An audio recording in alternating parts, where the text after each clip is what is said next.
क्या अगर आप यूपीआई के जरिए पेमेंट करते हैं तो आपको पैसा चुकाना पड़ेगा? मसलन अगर आप स्कैन करके 2000 से अधिक की पेमेंट करते हैं तो आपको क्या उसके लिए कोई चार्ज देना पड़ेगा? क्या अगर आप किसी दोस्त को यूपीआई नंबर के जरिए पैसा भेज देते हैं तो आपके पैसे कटने वाले हैं? सोशल मीडिया पर चर्चा बहुत तेज है कि 2000 रुपए से ऊपर 1 अप्रैल के बाद से अगर आप कोई भी ट्रांजैक्शन करते हैं तो फिर आपको पैसा देना पड़ेगा। और ये उस भारत की बात हो रही है जहां पर दिसंबर, जनवरी और फरवरी महीने में 12.5 लाख करोड़ के आसपास के ट्रांजैक्शन हुए। 750 से 800, 825 करोड़ बार ट्रांजैक्शन हुए। और इतनी बड़ी ट्रांजैक्शन के बीच जब ये खबर आती है और ये चर्चा तेज हो जाती है तो लोगों के मन में डर लगने लगा कि यार इतनी मेहनत से पैसा हम कमा रहे हैं और वो पैसा अब हमें क्यों देना पड़ेगा, किस लिए देना पड़ेगा, और अगर नहीं देना पड़ेगा तो फिर ये खबर कहां से आई, क्यों इस खबर को लेकर विवाद मचा है, और सबसे बड़ा सवाल कि सच्चाई क्या है।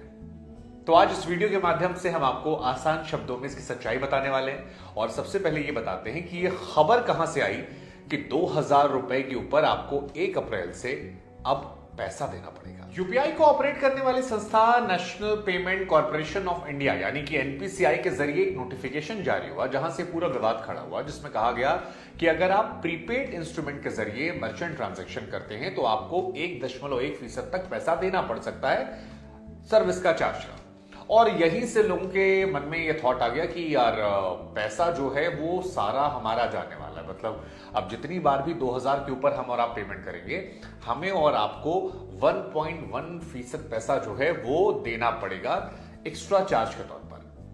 बहुत सारे सवाल शुरू हो गए, इसको लेकर सियासत जो है वो भी होने लगी। कई सारे लोगों ने गवर्नमेंट को क्रिटिसाइज करना शुरू कर दिया कि यार पहले यूपीआई की आदत लगा दी और उसके बाद अब पैसा वसूली का एक जरिया बना दिया है।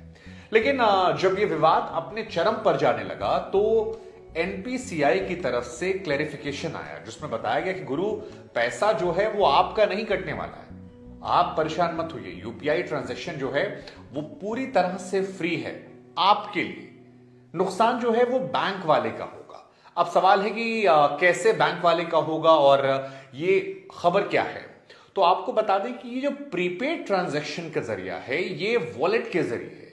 मसलन अगर आप पेटीएम या फिर फोन पे या फिर और अमेजॉन ऐप चलाते हैं यूपीआई का, तो उसमें आपको एक वॉलेट मिलता होगा, पेटीएम वॉलेट, फोन पे वॉलेट या फिर अमेजॉन वॉलेट। और जितने भी ये वॉलेट होते हैं इनमें अगर आप पैसा डालते हैं और फिर इन वॉलेट के जरिए पेमेंट करते हैं और फिर 2000 को पार जाते हैं तब पैसा कटेगा।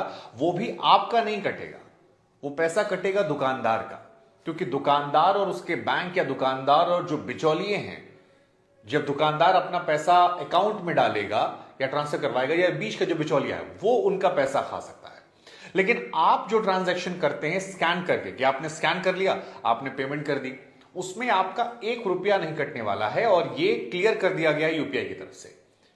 मसलन और आसान शब्दों में आपको समझा दें कि जैसे अब तक आप पेमेंट करते हैं कि आपका बैंक नंबर जो है वो आपके मोबाइल नंबर से जुड़ा हुआ है और आपने स्कैन किया, पेमेंट कर दिया, उसमें 1 रुपया नहीं कटने वाला है। चाहे आप दुकानदार को स्कैन करके पैसा दें या फिर अपने किसी दोस्त, हित, मित्र या किसी को उधारी पैसा दे रहे हैं, वहां पर आपका पैसा नहीं कटने वाला है।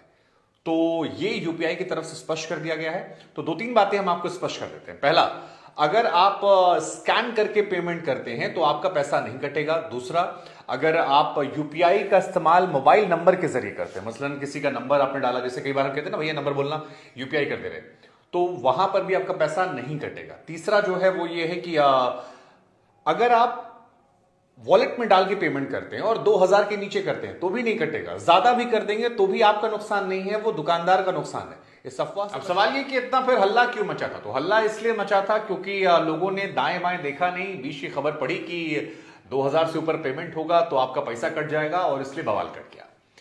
अब सवाल यह है कि हमने आपसे कह दिया कि भाई साहब 2000 के ऊपर भी अगर आप पेमेंट करते हैं तो आपका नुकसान नहीं होगा, दुकानदार का होगा। तो सवाल यह कि दुकानदार तो छोड़ेगा नहीं।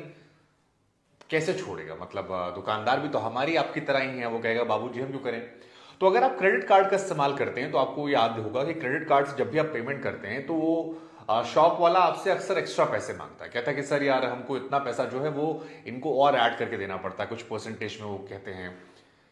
वही हिसाब किताब यहां हो सकता है कि अगर आप वॉलेट के जरिए दुकानदार को पेमेंट करते हैं तो एक तो ये हो सकता है कि यार वो रिसीव करना मना कर दे। दूसरा, रिसीव करना हालांकि मना नहीं करते क्योंकि पेटीएम वॉलेट सब जगह लगा होता है।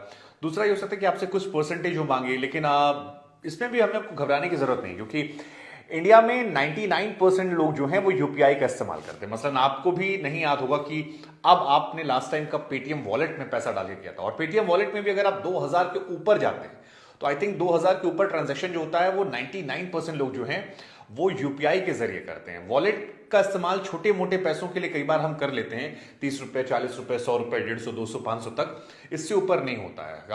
ये एक बड़ी रिलीफ की बात है। तो 99% से ज्यादा ही लोगों को घबराने की बिल्कुल जरूरत नहीं। हाँ, वॉलेट का इस्तेमाल एक जहां होता है वो है टोल को लेकर। कई बार कई लोग होते हैं जो अपने वॉलेट में पैसा भर देते हैं किसी ऐप के, और जब वो टोल प्लाजा के जरिए गुजरते हैं तो वहां पर उनका पैसा ऑटोमेटिक कट जाता है। तो वो थोड़ी सी उनके लिए चिंता और परेशानी की बात उनके मन में आ सकती है। हालांकि अगर आप गौर से देखेंगे तो कहीं भी टोल प्लाजा मतलब 2000 से ऊपर नहीं काटता है, लिमिटेड पैसा है। तो अगर आप दोबारा भर देते हैं उसमें तो आपको वो इश्यू नहीं होगा। मसलन 300, 500, 700 रुपए तक टोल प्लाजा है कम से कम। जिन इलाकों पर मैं गया हूं, जैसे यमुना एक्सप्रेसवे के जरिए मैं लखनऊ जाता हूं, तो वहां पर 2000 पैसा तो मुझे नहीं नजर आया। और क्योंकि टोल भी थोड़ी थोड़ी दूर में पैसे काटते हैं, तो आप अपने जो आपका रिचार्ज है उसको आप दोबारा से रिचार्ज कर सकते हैं। तो आपका वॉलेट में पैसा भरा रहेगा और वहां पर भी आपको 2000 के ऊपर नहीं नुकसान होगा जहां पर शॉप वाला आपको परेशान करेगा। हालांकि जो ये ट्रांजैक्शन भी है इसमें भी अलग अलग है। ऐसा नहीं कि हर जगह 1.1% का ही चार्ज जो है गवर्नमेंट ने लगा दिया है कि कहीं भी होगा। ये सिर्फ किराना वालों के लिए, मतलब जो जनरल स्टोर पर हम जाते हैं, अगर वहां पर हम वॉलेट के जरिए 2000 से ऊपर देंगे तो 1.1% का चार्ज हमें देना पड़ेगा केवल किराना पर। बाकी जगहों के लिए अलग अलग नियम सरकार ने। Telecom sector, education sector, post office sector में आपको 0.7% पैसा जो है वो देना पड़ेगा। अगर आप तेल भरवाने जाते हैं, ईंधन भरवाने जाते हैं, तो आपको वहां पर 0.5% देना पड़ेगा। अगर आप वॉलेट के जरिए देते हैं, वो भी आपका नहीं कट रहा है। मैं बार बार स्पष्ट कर रहा हूं कि ये पैसा जो कट रहा है 0.5, या पोस्ट ऑफिस की हम बात कर रहे हैं या बाकी डिपार्टमेंट की, ये कट रहा है दुकानदार का, जिसके यहां आप तेल भरवा रहे हैं, जिसके यहां पर आप गाड़ी में आप मतलब रिचार्ज करवा रहे हैं, जो भी करवा रहे हैं। 1.1% जाने वाला है आपका किराने की दुकान पे, और सुपर मार्केट में शायद 0.9% है। म्यूचुअल फंड में जाएंगे वहां भी 0.9% है। लेकिन ये सारी कहानी जो है ये वॉलेट रिचार्ज को लेकर है 2000 से ऊपर की। वॉलेट रिचार्ज क्यों करना? अगर आप बैंक टू बैंक ट्रांसफर कर सकते हैं तो आपको जरूरत नहीं है, और ये सावधानी बरतिएगा आप। तो अफवाह में मत फंसिए, और हमारी कोशिश थी आपको आसान शब्दों में इस बात को समझाने की कि जो यूपीआई ट्रांजैक्शन है वो कम से कम अब तक पूरी तरह से फ्री है, पूरी तरह से सुरक्षित है। हाँ, एक जानकारी हम आपको और देना चाहते हैं कि अगर कोई व्यक्ति आपसे कहे कि इसको स्कैन कर लीजिए और कोड दे दीजिए और आपको पैसा आ जाएगा, तो वैसा नहीं होता है। आप यूपीआई ट्रांजैक्शन में स्कैन करते हैं पैसा देने के लिए, पैसा लेने के लिए नहीं। तो ये भी सावधानी बरतिएगा, नहीं तो कोई आपको बेवकूफ ना बना जाए। और अपना पासवर्ड जो है वो किसी से शेयर मत कीजिएगा, बाकी सुरक्षित है यूपीआई।